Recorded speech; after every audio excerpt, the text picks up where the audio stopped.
우리가 많이 경험을 하는 것입니다만은 머리로는 알고 이해가 되는데 삶으로 실천이 안 되는 경우가 참 많이 있습니다. 이러면 안 되는데 이러면 안 되는데 하면서도 자기도 그냥 계속 그렇게 그 일을 하는 것들을 보게 됩니다. 많은 사람들이 그렇게 하고 살아가고 있는 것이죠. 이건 뭐 비교적 오래된 그런 예가 되겠습니다만은 이전에 어른들에게 이렇게 들은 예 가운데 그런 게 있습니다. 이전에 집안 망하고 패가 망신하게 만드는 거로 도박이라는 게 있었잖아요. 물론 지금도 도박이 있습니다만은 지금은 사실은 뭐 도박보다 더한 마약이라는 게 이렇게 있습니다만은 그 전에 그 도박에 관한 이야기를 들은 기억이 있습니다. 이 사람이 도박을 너무 많이 해가지고 패가 망신하고 이러니까 내가 이제 절대로 도박하지 않겠다, 절대로 도박하지 않겠다 그러면서 맨날 도박을 하니까, 그래서 있는 거 없는 거 다 끌어나가니까 나중에는 내 도박하지 말아야지 그러면서 손가락을 잘라버렸다고 그러잖아요. 그죠? 그래서 도박을 안 할 줄 알았는데 손가락 잘랐더니 조금 있다가 도박을 하는데 이제 뭘로 한다고요? 발가락으로 이렇게 붙잡고 도박을 하더라, 뭐 이런 이야기를 제가 이전에 어른들한테 들은 기억이 있습니다만은, 이 사람이 이거 하면 안 되는데 몰라서 하는 게 아닙니다. 알면서도, 안 되는 줄 알면서도 그렇게 하는 경우가 있어요. 이전에 유행가에도 안 되는 줄 알면서 왜 그랬을까? 안 되는 줄 알면서 왜 그랬을까? 이제는 후회해도 어쩔 수 없어요, 뭐 이런 이야기 있잖아요. 이런 노래. 안 되는 줄 알면서도 사람들이 자꾸 그걸 하게 되는 겁니다. 여러분, 이것은 우리 신앙생활에도 여전히 있는 줄 압니다. 신앙생활에 어떤 일이 있습니까?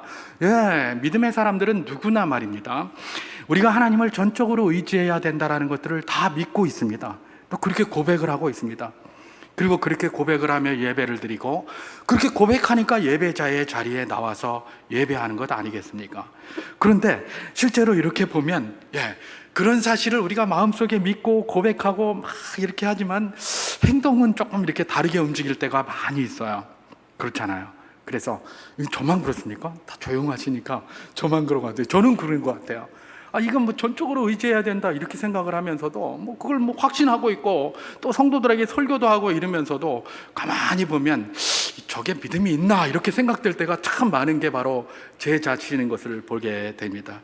이런 저와 같은 사람에게 아주 위대한 영성가였던 마이스터 에크하르트라는 사람은 이렇게 이야기를 했습니다. 하나님의 선물과 복은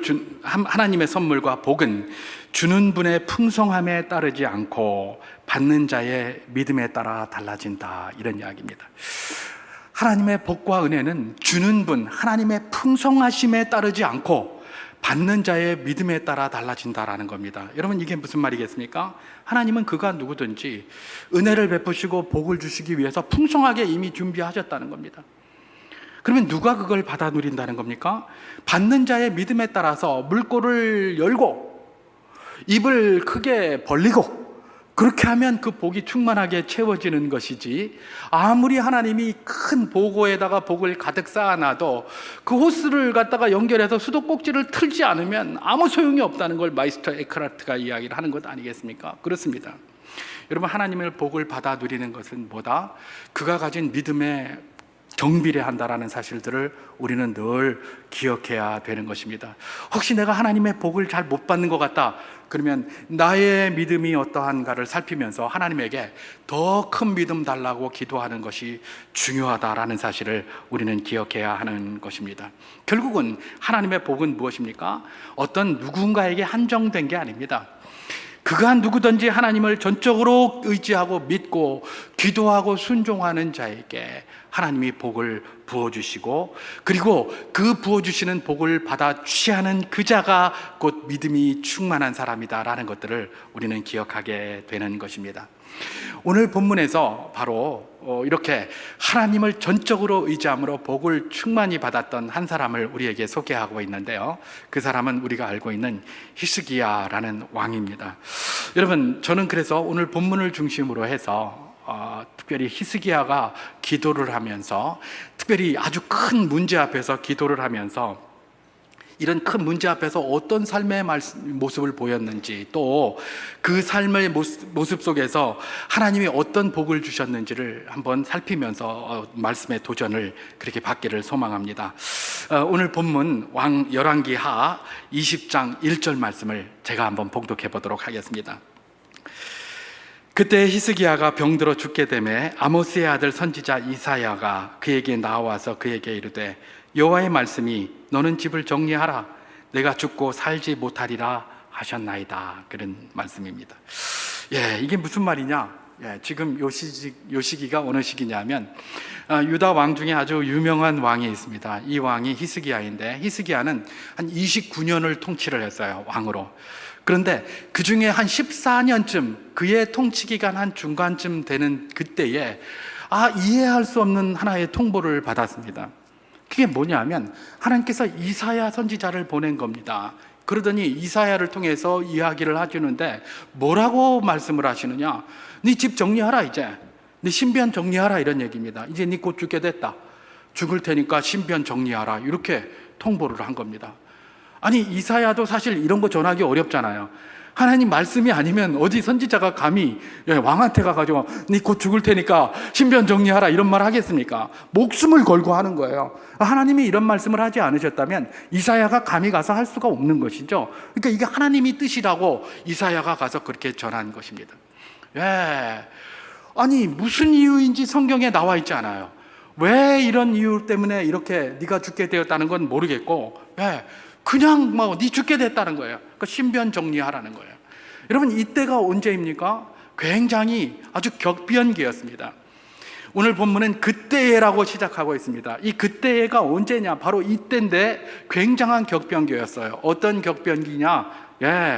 그야말로 유다를 계속해서 괴롭히고 있던 그 당시에 강대국이었던 아시리아의 정권 교체가 일어났던 때입니다. 아수르에 원래 산헤립이라는 왕이 있었습니다. 근데 이 산헤립이라는 왕이 유다를 정말 많이 괴롭혔어요. 괴롭히고 나서 하나님의 역사로 말미암아 퇴각해서 자기 나라 아수르로 돌아가서 수도인 니느웨로 갔는데, 돌아가자마자 거기에서 자기 신하들에게 암살을 당합니다. 왕이 암살을 당하고 그의 아들 에살핫돈이라는 왕이 새로 등극을 하게 된 시기가 바로 이 시기입니다. 다시 말해서 국제 정세가 격변기에 있었습니다. 여러분, 이런 시기는 그야말로 유다, 그들에게 공격받고 압박을 받던 유다에게는 굉장한 호기가 될 수도 있고요, 또 굉장한 위기가 될 수도 있는 시기예요. 그렇잖아요. 잘 그걸 활용하면 저들의 그런 어떤 공격이나 압제로부터 우리가 조금 벗어날 수도 있는 그런 기회가 될 수도 있고, 또 자칫 잘못했다가는 어떻게 되겠습니까? 저들이 화가 나가지고 와서 자기들을 더 두드려 팰 수도 있는 것이죠. 그래서 호기가 될 수도 있고 위기가 될 수도 있는 국제적인 격변기, 그때에 뜬금없이 하나님이 뭐 때문에 그러는지도 모르겠는데 히스기야를 찾아와서 네 신변 정리해라, 네 죽을 거다, 이렇게 이야기를 한 겁니다. 여러분, 이 예고를 들은 히스기야 얼마나 당황했겠습니까? 그 전에도 이 아수르가 침입을 했을 때에 히스기야는 다른 무엇이 아니라 하나님 앞에 열심히 기도함으로 하나님의 능력으로 아수르를 쫓아냈거든요.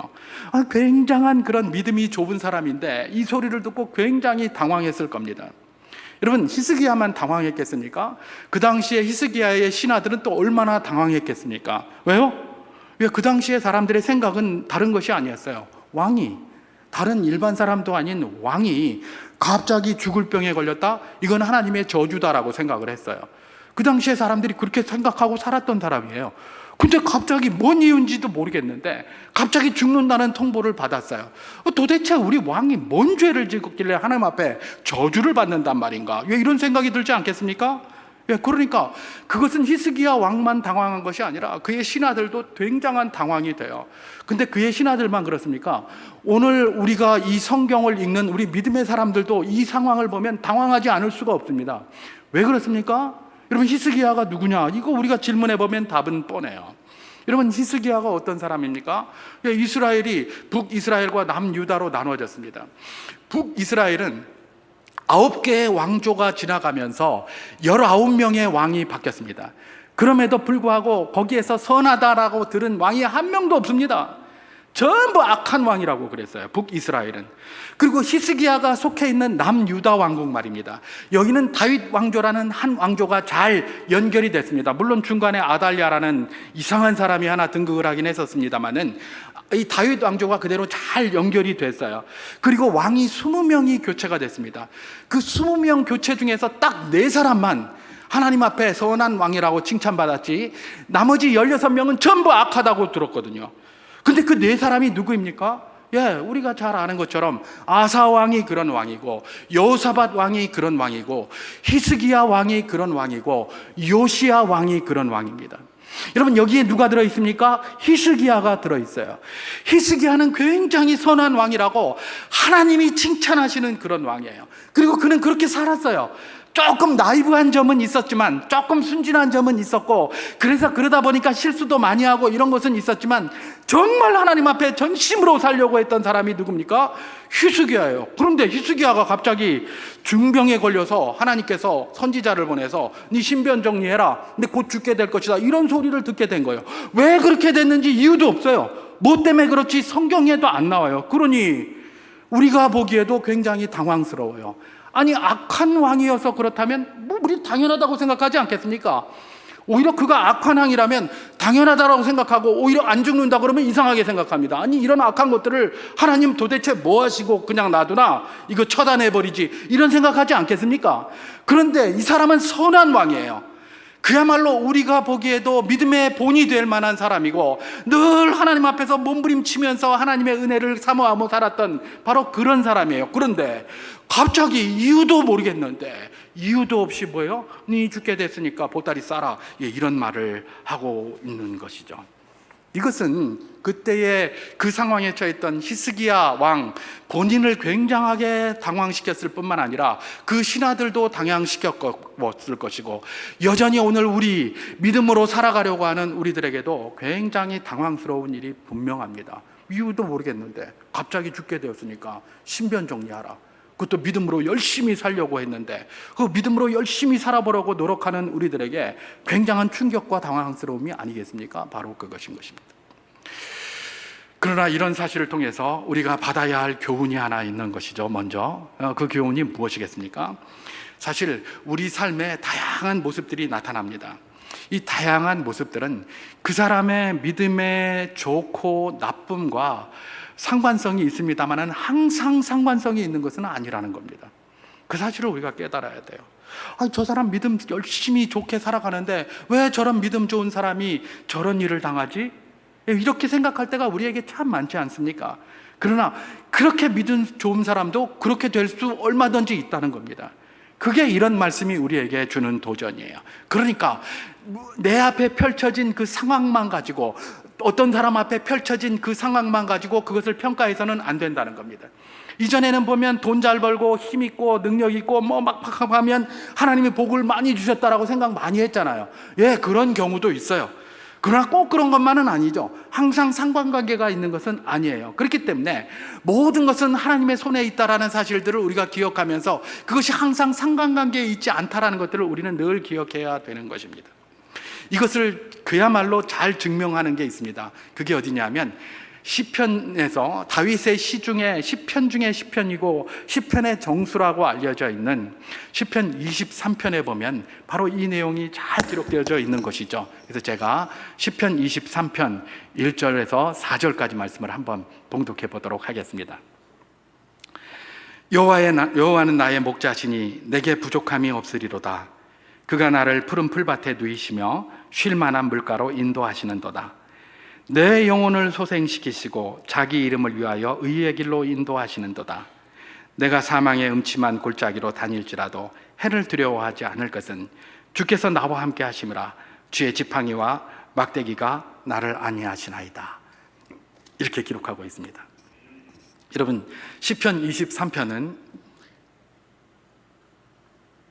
시편 중에 최고라고 알려져 있는 것으로, 다윗이 만년에 여호와 하나님께서 자기와 함께 하셨던 것들을 회고하면서 쓴 시가 바로 이 시입니다.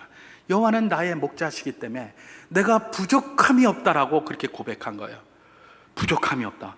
그런데 그건 참 좋은데 4절에 좀 이상한 말씀이 있어요. 내가 사망의 음침한 골짜기로 다닐지라도, 왜 이렇게 기록하고 있어요? 여러분, 내가 부족함이 없는 것과 사망의 음침한 골짜기를 다니는 것이 양립될 수 있을까요? 없을까요? 우리의 관점에서는 양립이 안 돼요. 사망의 음침한 골짜기는 부족함이 많은 곳이에요. 그래서 날마다 울부짖는 곳 아닙니까? 날마다 괴로워서 하나님의 도움을 구하는 곳이 사망의 음침한 골짜기예요. 그런데 그런 데를 다니면서도 나중에 고백하는 게 뭡니까? 내게 부족함이 없다는 거예요. 부족함이 없다. 이 도대체 다윗이 또라이가, 이게 뭐고 이게? 약간 좀 나사가 좀 빠졌나? 아니, 사망의 음침한 골짜기로 다닌다면서 부족함이 없다니, 그럼 네게 부족한 건 뭐냐? 이런 질문을 할 수밖에 없는 그런 상황 아닙니까? 여러분, 다윗이 사망의 음침한 골짜기 많이 다녔습니다. 사울 왕 밑에 있을 때에 맨날 그 왕이 그냥 왕의 부마인 자기를 죽이려고 쫓아다녔잖아요. 그 20년 넘게 쫓아다니면서 얼마나 괴롭게 했는지 모르는 것이죠. 수십 년을 쫓아다니면서. 그러니까 왕이 쫓아다닌다는 거, 이거 얼마나 괴로운 일이겠습니까? 자기가 갈 데가 없어요. 그래서 나중에 블레셋 땅에 가서 숨어 있기도 하고 그렇게 하고 있잖아요. 그죠? 자기 땅에서 살 수가 없으니까. 그렇게 음침한 골짜기로 돌아다녔어요. 근데 다윗의 고백은 뭐예요? 내게 부족함이 없다요. 심지어 자기 아들이 반란을 일으켜가지고 아버지를 쫓아내고 아버지의 후궁들을 취하고 그야말로 나라를 반쪽 내가지고 엉망진창으로 만든 일들도 있었고요. 그 아들뿐입니까? 그 아들 밑에 있는 넷째 아들은 또 아버지의 그 뜻을 거역하고 반역을 도모하기 위해서 아도니아와 같은 자들은 그렇게 또 반란도 일으키려고 음모도 하고 별짓을 다 했어요. 그야말로 어떻게 보면 다윗의 일생에 사망의 음침한 골짜기가 더 많았어요. 더 많았어요. 좋았던 시기도 있었지만 사망의 음침한 골짜기가 더 많았어요. 그런데 그 다윗의 고백은 뭐예요? 여호와께서 나의 목자시기 때문에 내가 부족함이 없으리로다, 이렇게 고백하고 있는 거예요. 여러분, 왜 부족함이 없다고 다윗이 고백할까요? 사망의 음침한 골짜기가 없는 것이 아니라 그게 있어서 그것을 다니게 되는데, 다닐지라도 주의 지팡이와 막대기가 나를 지키시고 보호하십니다라는 확신이 있었기 때문에 부족함이 없다고 이야기를 하는 겁니다. 여러분, 우리에게 무슨 좋은 일만 있고 사망의 음침한 골짜기가 없다? 그것 하나님이 이야기하시지 않아요. 우리에게 사망의 음침한 골짜기는 얼마든지 있어요. 그게 없다고 이야기하는 건 다 가짜입니다. 다 거짓말이에요. 얼마든지 있어요. 우리가 경험하고 사는 것 아닙니까?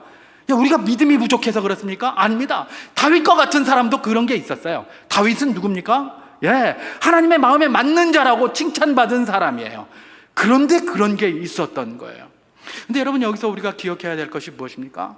사망의 음침한 골짜기가 있어서 그러면 신자하고 불신자하고 차이가 뭐 있느냐, 이렇게 이야기할 수 있겠습니까? 그렇지 않습니다. 신자하고 불신자하고의 차이는 사망의 음침한 골짜기가 있고 없다의 차이가 아닙니다. 있고 없다의 차이가 아닙니다. 그럼 무슨 차이가 있습니까? 신자와 불신자의 차이는 사망의 음침한 골짜기로 똑같이 걸어가도 신자는 주의 지팡이와 막대기가 나를 안위한다라는 믿음으로 걸어가는 자고, 불신자는 그런 믿음이 없이 그냥 두려워 떨면서 걸어가는 바로 그런 자입니다. 여러분, 우리가 잘 아는 청교도 누굽니까? 청교도 저술가 중에 존 버년 있지 않습니까? 그죠?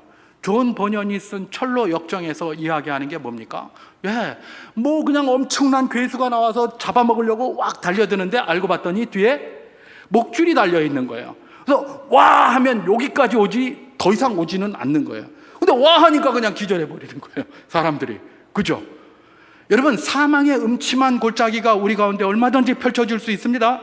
그런데 사망의 음침한 골짜기 그 자체가 우리를 죽이는 것은 아닙니다.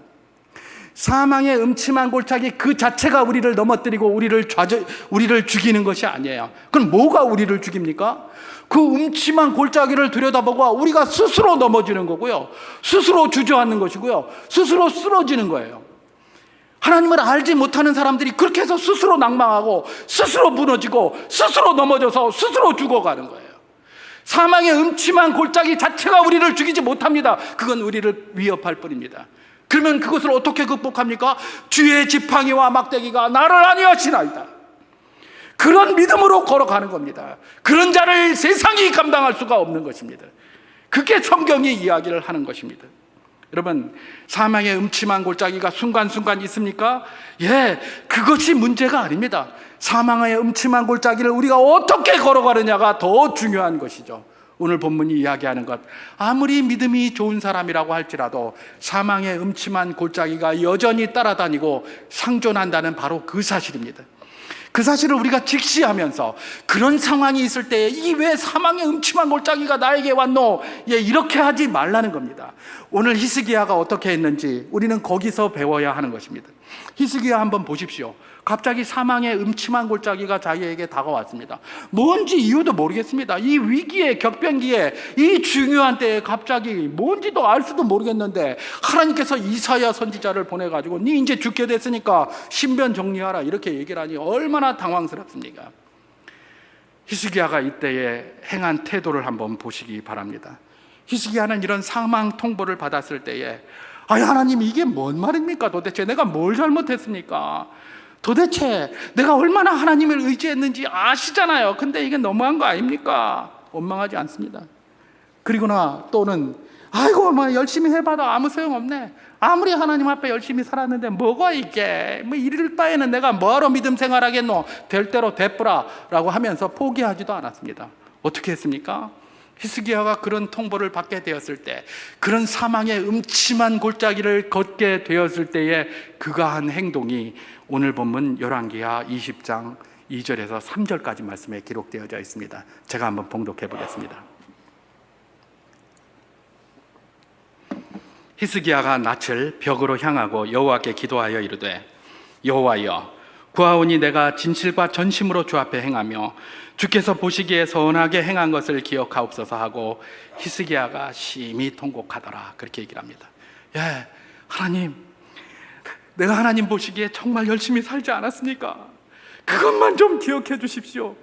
하나님 왜 이럽니까? 아닙니다. 하나님, 내가 선하게 한 거 그것만 좀 기억해 주십시오 하면서 통곡을 합니다. 통곡. 예, 이 통곡이 얼마나 하나님 앞에 감동을 주셨는지, 얼마나 기쁘게 하나님이 그걸 들으셨는지, 예, 이 히스기야에게 하나님께서 즉각적인 응답을 하시는 것이죠. 히스기야가 그런 사망의 음침한 골짜기에 섰을 때 히스기야는 원망이나 불평하지 않고 하나님 앞에 여러 가지 다른 이야기도 하지 않았습니다. 오히려 그런 말을 전해주신 하나님 앞에 면벽기도, 여기 보면 벽을 향하고 기도했다라고 되어 있지 않습니까? 그죠? 면벽기도, 우리가 말하는 면벽기도입니다. 면벽기도를 했다는 겁니다. 여러분, 면벽기도가 뭘까요? 눈 딱 뜨면 벽밖에 안 보여요. 아무것도 없어요. 안 보여요. 벽만 딱 보이게. 그러니까 다른 거 안 보겠다는 거예요. 다른 거 안 보겠다. 내 하나님만 보겠다. 면벽기도는 아무것도 안 보여요. 하나님만 보겠다라고 기도하는 거예요. 하나님이 네 이유도 알 수 없이 네 죽게 됐다라고 했는데 히스기야는 뭐예요? 하나님 와 일로 와 이렇게 합니까? 하지 않고 하나님만 보겠습니다 그러고 하나님 앞에 나가는 거예요.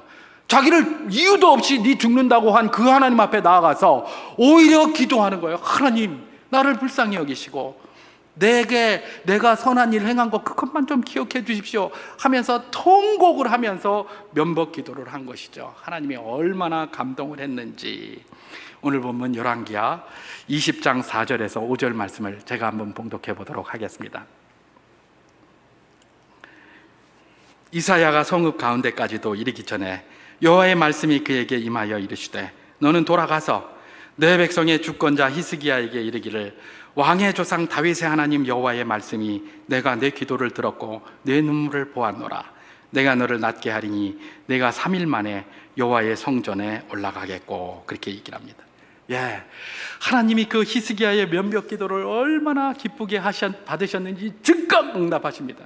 여러분, 하나님의 응답에는 어떤 응답이 있다고 그랬죠? 내가 기도한 대로 예스 이런 응답이 있어요. 내가 기도한 거 그거 말고 no, 안 돼, 그건 안 돼, 이런 응답도 있어요. 그리고 또 어떤 거죠? 하나님의 기도 딱 하면 그래, 근데 지금은 때가 아니야, 기다려, wait, 이런 기도도 있어요. 그죠? 근데 여기는 지금 무슨 기도입니까? 예스의 응답이에요. 오케이, 좋다, 예스 그랬어요. 그런데 히스기야의 이 기도 응답이 놀랍죠? 뭡니까? 이사야가 그거를 가서 왕궁에서 전하고 왕궁에 나아가서 문 밖에 나가서 성읍을 떠나기도 전에 얼마나 급했는지 하나님께서 이사야에게 임해서 빨리 다시 돌아가라, 그냥 다시 돌아가서 다른 이야기, 하나님의 응답을 전해라, 그러고 다시 들여다보내는 거예요. 하나님이 얼마나 기쁘시게 받았는지. 하나님이 그냥 히스기야 열심히 살아보려고 했는데 사망의 음침한 골짜기의 문을 활짝 열었더니 히스기야가 안 들어가려고 몸부림치는 것이 아니라 그 문 연 하나님께 매달리면서, 하나님 제발 제 선한 것만 좀 기억해 주십시오, 죄송합니다, 살려주십시오, 이렇게 기도를 하니까 하나님께서 문을 확 닫아버리고, 탁 닫아버리고 빨리 가서 문 닫았다고 얘기해라. 그래서 이사야를 그렇게 보낸 형국이 된 것이죠. 여러분, 우리에게 힘든 상황이 펼쳐집니까? 왜 이런 일이 나에게 있는지 이런 상황이 펼쳐집니까? 이 말씀이 우리에게 주는 도전이 무엇입니까? 왜 이런 일이 나에게 있을까라는 이해할 수 없는 그 일 앞에서 why, 와카노, why라 신호가 아니라 하나님만 전적으로 의지하고 기도하라고 가르치는 것이 바로 이 말씀의 도전인 것입니다. 많은 사람들이 그럽니다. 아이고, 하나님 믿음 내가 이해가 돼야 믿지, 그렇게 얘기를 합니다. 나 이해가 안 돼서 기도 못하겠다, 그냥 이해가 돼야 기도하는데 이해가 안 되니 뭔 기도하겠노, 이렇게 얘기를 합니다. 여러분, 그 말이 맞는 것 같잖아요. 맞는 것 같아요. 그리고 들어보면 그 사람이 무슨 말을 의미로 이야기하는지 알 것 같아요. 그런데 사실은 굉장히 틀린 말이죠. 굉장히 틀린 말이에요. 아니, 내가 이해가 되면 무슨 믿음이 필요가 있습니까? 내 이해됐는데, 그죠? 이해가 되는데 그게 믿음이 무슨 필요가 있어요? 믿음 없어도 이해가 되면 다 움직이게 돼 있습니다. 오늘날의 사람들 보세요. 선을 행하고 이러는 사람 많잖아요. 이해가 되니까 하거든요. 그 믿음이 필요가 없어요. 그래서 심지어는 어떤 경우에는 신자들보다 불신자들이 더 많이 하는 것 같아요. 유튜브 같은 거 이런 거 보면 갑자기 어떤 사람이 생방송 하는데 이렇게 보니까 무슨 돈 이렇게 보내주는 거, 후원금 보내주는 거, 이런 거 어떤 사람은 10만 원도 보내고 50만 원도 보내고 막 보내더라고요. 그 사람들이 서로 상관도 없을 텐데 그냥 자기가 이해가 되고 자기가 고마우니까 그냥 막 쏟아붓는 거예요. 여러분, 이해가 돼서 내가 행동하는 건 그건 믿음과 상관없습니다. 믿음 없어도 이해만 되면 다 움직이는 게 사람이에요. 근데 이해가 되지 못하니까 그래도 내가 움직여야 되기 때문에 나에게 필요한 게 무엇입니까? 믿음이라는 겁니다. 내가 이해가 돼야 믿지, 그건 믿음 필요 없어요. 그런데 이 말입니다. 놀랍게도 우리가 잘 아는 것처럼 하나님의 뜻은, 또 하나님을 향한 믿음은 말입니다, 또 하나님의 의지, 이런 것들은 우리가 이해가 돼서 믿게 되는 게 아니라 믿고 나면 이해가 되고 다 되는 거예요. 그렇잖아요. 그죠? 여러분, 하나님이 태초에 천지를 창조하셨습니다. 믿습니까? 믿으니까 이해되잖아요. 그죠? 그런데 이걸 안 믿으면 하나님이 태초에 하나님이 천지를 창조하셨다 이런 말하면 뭐라카노, 니뭐 핫소리하노, 니 뭐 좀 돌았나, 이렇게 이야기할 겁니다. 뭔 하나님이 천지를 창조하셨노? 원래는 아무것도 없었는데 요만한 것이 갑자기 빅뱅이 일어나면서 쫙 확장이 되면서 지금도 계속해서 우주는 넓어지고 있는 팽창 우주론이 그래서 있는 거야. 자기들이 이해할 수 있는 방법으로 그걸 설명을 하려고 하죠. 이제 설명이 안 되고 있죠. 그게 지금 우리가 살고 있는 세상 아닙니까? 바로 그런 것이죠. 여러분, 하나님의 말씀은 믿어야 합니다. 믿어야 그 뜻이 보이고요, 믿어야 그 은혜가 보이는 것입니다. 그게 하나님의 말씀의 특징이에요. 그게 하나님의 말씀의 아이러니이기도 한 것입니다. 그래서 믿음이 있었던 히스기야는 이해할 수 없는 이런 통보에 하나님에게 원망하고 불평하기보다는 오히려 몸벽기도 하고, 하나님밖에 없습니다, 하나님이 나를 살릴 수 있습니다 라고 하면서 몸부림치면서 통곡의 기도를 드렸던 겁니다. 그때에 하나님께서 놀랍게도 즉각적인 예스의 응답으로 히스기야에게 허락하셨다는 것, 이게 바로 오늘 말씀이 우리에게 주는 도전인 것이죠. 이 기도 응답에서 한 2가지 교훈만 잠깐 받고 마치도록 하겠습니다. 여러분, 이 히스기야, 이 즉각적으로 받은, 하나님을 전적으로 의지함으로 즉각적으로 받은 이 히스기야의 기도 응답, 여러분 가만히 이렇게 기도 응답을 들여다보면 이 기도 응답의 특징이 있습니다. 어떤 특징이 있느냐, 가만히 들여다보면 기도한 것보다 더 큰 응답을 받았어요. 여러분, 우리가 하나님 앞에 기도할 때에 하나님의 응답의 특징이 있어요. 우리는 잘 몰라요. 우리는 그냥 기도한 그것만 해결되면 된다고 생각을 해요. 근데 하나님의 기도 응답은 그런 게 아니에요. 그게 해결되었을 때에 의미 있는 것이 되게 만들어줘요. 내가 기도를 열심히 했는데 그것만 달랑 응답을 받았지만 그건 좋지만 의미 없는 것이 될 수도 있어요. 여러분, 오늘 본문 이제 열왕기하 20장 6절을 한번 제가 봉독해 볼 텐데요. 하나님께서 즉각적인 응답으로 주신 응답이 이런 내용이에요. 그런데 이 내용이 어떤지 한번 살펴보겠습니다. 열왕기하 20장 6절을 봉독합니다. 내가 내 날에 15년을 더할 것이며 내가 너와 이 성을 아수르 왕의 손에서 구원하고 내가 나를 위하고 또 내 종 다윗을 위함으로 이 성을 보호하리라 하셨더라. 그렇게 얘기를 합니다. 여기에 보면 하나님의 응답에 아주 중요한 특징이 나타나는데, 여러분, 히스기야는 무슨 기도를 했을까요? 면벽 기도하면서 제가 선한 것만 기억하여 주세요, 나를 살려주세요, 그런 기도하지 않았겠습니까? 살려주세요, 그렇게 기도했을 겁니다. 근데 하나님께서는 살려주세요라는 그 기도에 응답하셔서 15년을 더하게 하겠다라는 약속의 말씀을 주셨을 뿐만 아니라 히스기야가 구하지도 않은 것을 주시고 있어요. 뭘 주십니까? 예루살렘 성을 아수르로부터 보호하시겠다는 겁니다. 이거 히스기야가 기도한 게 아니에요. 히스기야는 그냥 살려달라고만 기도했는데 하나님은 살려주셨을 뿐만 아니라 아수르로부터 예루살렘을 지키시겠다는 응답도 주신 거예요. 기도한 것보다 훨씬 더 큰 기도의 응답을 주신 것이죠. 여러분, 한번 생각해 보십시오. 히스기야가 살려달라고 기도를 했습니다. 그런데 15년이 연장됐습니다.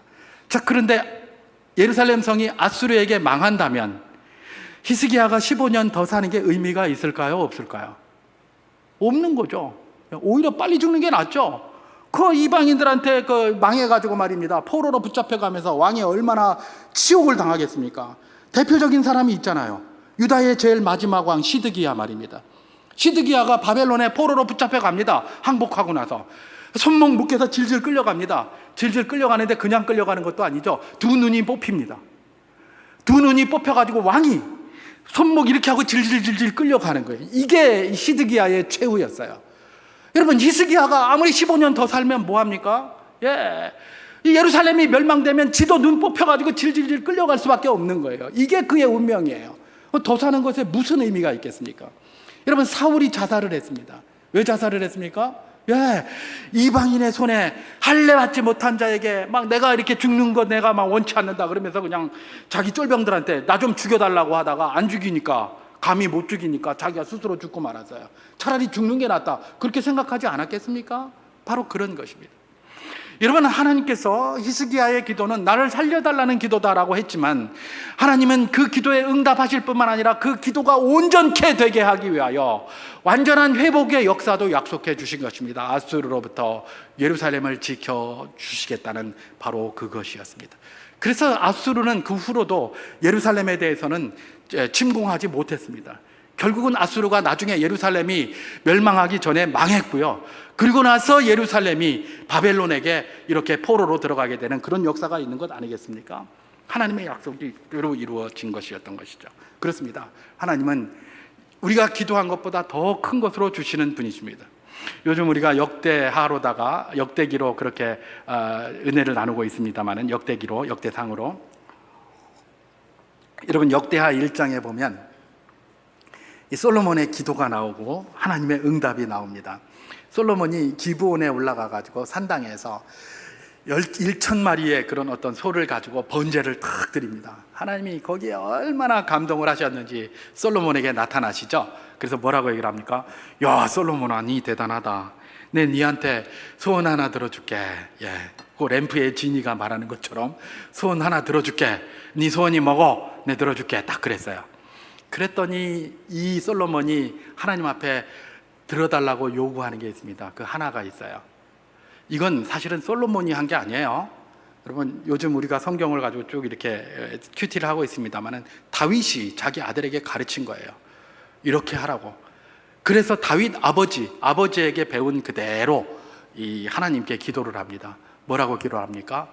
하나님, 내게 이 많은 백성들을 허락하여 주셨는데 이 백성들을 다스릴 지혜를 주십시오. 이렇게 기도했습니다. 솔로몬이 달라고 기도한 것은 다윗 왕의 뜻을 따라 지혜를 달라고 기도했습니다. 근데 하나님은 뭘 주셨죠? 이야, 네가 일반 사람들이 생각하는 것처럼 부를 위한 재물을 달라고 기도한 것도 아니고, 오래 살게 해달라고 기도한 것도 아니고, 원수들을 멸해달라고 기도한 것도 아니고, 뭐 영광을 얻게 해달라고 기도한 것도 아니고, 내가 내게 맡긴 백성들을 지혜롭게 다스리기 위하여 지혜를 달라고 구했느냐? 오케이, 내가 지혜를 줄게 라고 응답해 주셨습니다. 그래서 그 후로는 지혜가 굉장히 많이 나오잖아요. 지혜의 왕 솔로몬. 그래서 지금도 이 세상에서는 지혜 그러면 누구를 찾습니까? 솔로몬을 찾아요. 솔로몬을 지혜롭게 하셨어요. 근데 지혜롭게 한 거기에서 끝나지 않았어요. 솔로몬이 구하지도 않았던 걸 주셨어요. 네가 구하지 않았지만 네가 구하지 않은 것도 내가 줄게. 부자도 만들어주고 오래 살게 해주고, 그 다음에 영광도 얻게 해주고, 모든 대적으로부터 너를 지켜주고 잠잠하게 해줄게. 이것까지 같이 줬어요. 그래서 솔로몬 치세에 이 이스라엘이 엄청나게 부강하게 성장한 것 아니겠습니까? 그게 바로 성경의 역사가, 또 이 세상의 역사, 이스라엘의 역사가 우리에게 보여주고 있는 바로 그 내용인 것입니다. 그렇습니다. 우리 하나님께서는 기도한 것보다도 더 크게 응답하시는 분이신 줄 믿으시기 바랍니다. 이게 우리가 반드시 기도해야 할 의미인 것입니다.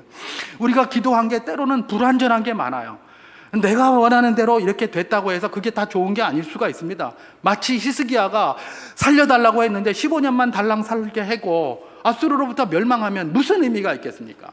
그러나 하나님께서는 그 모든 것들을 완전케 하시는 기도의 응답으로 히스기야에게 주셨다는 바로 그것이고, 솔로몬에게 주셨다는 바로 그것인 것입니다. 하나님은 우리가 기도하는 것보다 더 온전하고 완전하고 큰 것으로 우리에게 응답하시는 분이시다. 이게 바로 무엇입니까? 오늘 이 히스기야의 기도가 우리에게 주는 교훈입니다.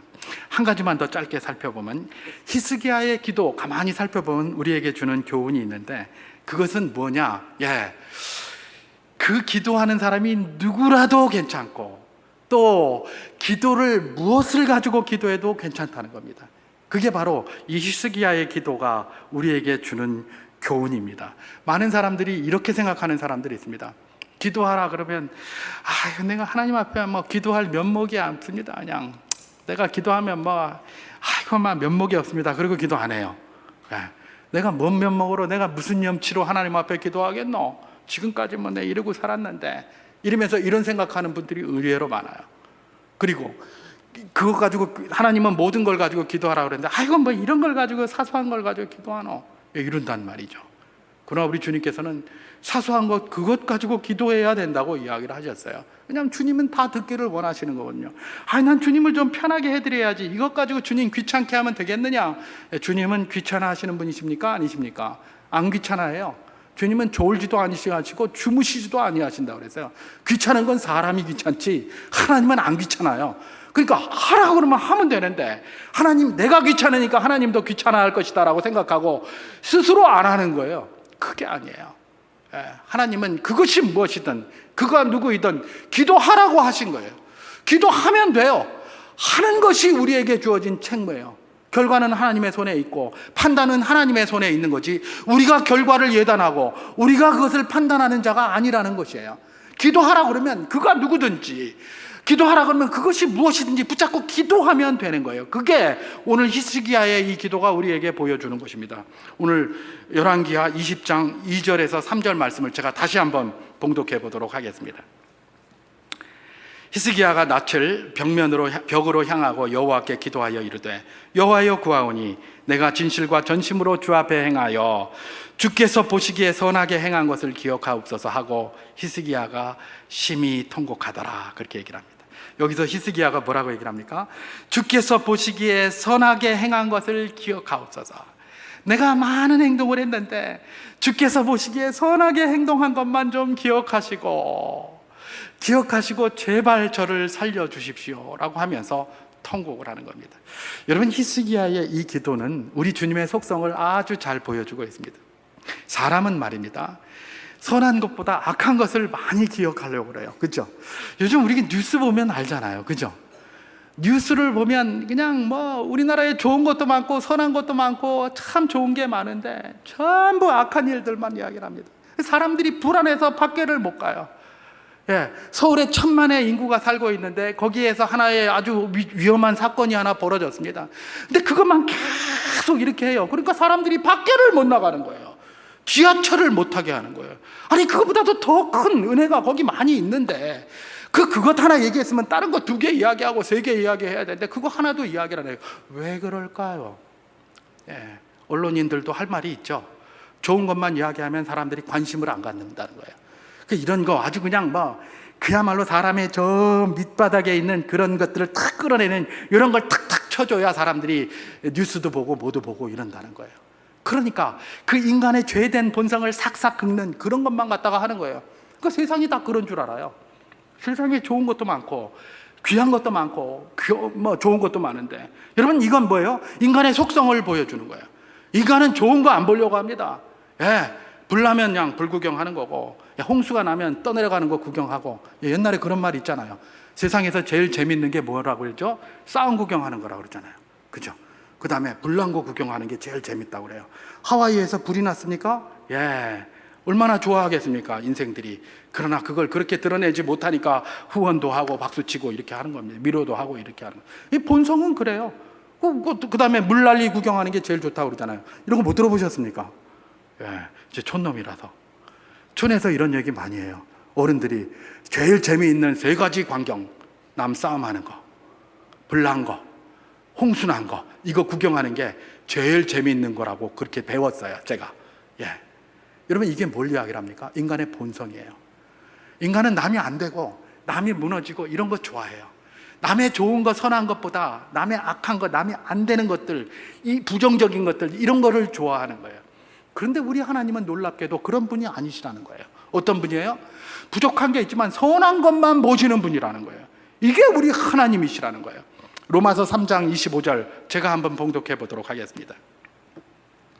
이 예수를 하나님이 그의 피로써 믿음으로 말미암는 화목제물로 세우셨으니 이는 하나님이 길이 참으시는 중에 전에 지은 죄를 간과하심으로 자기의 의로우심을 나타내려 하심이니 그렇게 얘기를 합니다. 인생에 죄가 있다는 걸 모르는 게 아니에요. 하나님이 알아요. 죄인이라고 그래요. 여러분 성경에서 죄인이라고 할 때 그 죄인이 뭘까요? 왜? 성경에서 죄인을 우리가 잘 알아야 돼요. 이것에 대한 개념들이 너무 많이 헷갈려가지고 뭐 죄인이다 이렇게 하는 것에 대한 이런 개념 정리가 안 되다 보니까 그리스도인들이 너무 많이 헷갈리는 경우가 있어요. 성경에서 말하는 죄는 다른 게 아니에요. 하나님의 뜻대로 행하지 않는 게 죄예요. 죄가 처음에 아담에서부터 시작됐잖아요. 그때 하나님의 뜻대로 하지 않는 거예요. 그 하나님을 돌이켜서 딴 방향으로 나가는 거예요. 그게 죄예요. 구원은 뭐예요? 딴 방향으로 나가는 그게 돌이켜서 하나님으로 나가오는 거예요. 이게 구원이에요. 죄와 구원이 다른 게, 죄 그러니까 뭐 남의 집에 도둑질하고 하나님이 하지 말라고 한 걸 하니까 그게 죄는 맞아요. 그러나 자꾸 그런 걸 생각해요. 그래서 인간은 죄인이다 그러면 내가 무슨 죄를 졌노? 죄를 졌죠. 왜냐하면 하나님 안 따르잖아요. 하나님 말씀 순종 안 하잖아요. 그게 죄인이라는 거예요. 하나님은 죄인인지 알아요. 모든 인생이 자기 소견대로 옳은 대로 행하는 죄인이라는 걸 알아요. 그런데 그걸 어떻게 하신다고요? 간과하신다. 있지만 안 보신다는 거예요. 그의 선하신 것만 본다는 거예요. 그의 선함만 본다는 거예요. 그렇기 때문에 그가 누구든지 내가 이 꼴을 가지고 어떻게 하나님 앞에 기도해? 무슨 말씀을요? 하나님은 그 꼴 안 보신다니까요. 기도하시기를 바라시는 거예요. 아니 이까지 걸 가지고 어떻게 하나님 앞에 기도해? 아 무슨 말씀을? 하나님은 그까지 거를 보시는 분이 아니에요. 우리가 하는 기도를 보신다는 것입니다. 히스기야의 기도가 우리에게 주는 도전이 무엇입니까? 하나님 앞에 드린 것보다 더 많은 기도로 응답해 주시는 분이 누구다? 하나님이시라는 것입니다. 하나님은 우리가 기도할 때에 그 종류를 따지지 아니하시고 그 기도하는 사람이 누군가를 따지지 않으십니다. 기도하는 그것을 보신다는 것이 이 교훈이 우리에게 주는 도전인 것입니다. 말씀을 정리합니다. 우리 주님께서는 우리에게 하나님을 전적으로 의지하라고 이야기를 하십니다. 전적으로 의지하는 것, 그것이 우리에게 요청된 하나님의 뜻입니다. 때로는 우리가 하나님의 말씀대로 제대로 살지 못할 때도 많습니다. 그러나 우리가 흔들리지 말고 붙잡아야 할 것은 전적으로 하나님을 의지하는 삶이 내 삶이 되게 하여 주시옵소서라고 기도하면서 나가는 겁니다. 그리고 우리가 기억해야 될 것은 하나님은 우리가 기도한 것보다 더 크고 좋은 것으로 응답하신다는 것입니다. 당장 내가 이렇게 기도했는데 이 뜻 잘 안 된다? 아니요. 하나님은 그 기도를 통해서 그 모든 것들을 완전케 하시기 위하여 우리가 딱 기도하는 것과 좀 다른 모습으로 주실 수도 있습니다. 우리가 그 사실을 항상 기억해야 됩니다. 그럼 내가 어떻게 하나님 앞에 나가서 기도해? 내가 이 찌질이 같은데 이렇게 볼품없는데? 아니요. 하나님은 찌질이 아니라 볼품없는 거 아니라 뭐라도 들고 나와서 기도할 때에 기도하는 그것을 중요시 여긴다라는 것이 바로 히스기야의 기도에서 우리가 받을 수 있는 교훈입니다. 우리도 이렇게 기도함으로 하나님 앞에 히스기야가 누렸던 그 복과 은혜를 마음껏 받아 누리는 복된 분들 다 될 수 있기를 주님의 이름으로 축원합니다.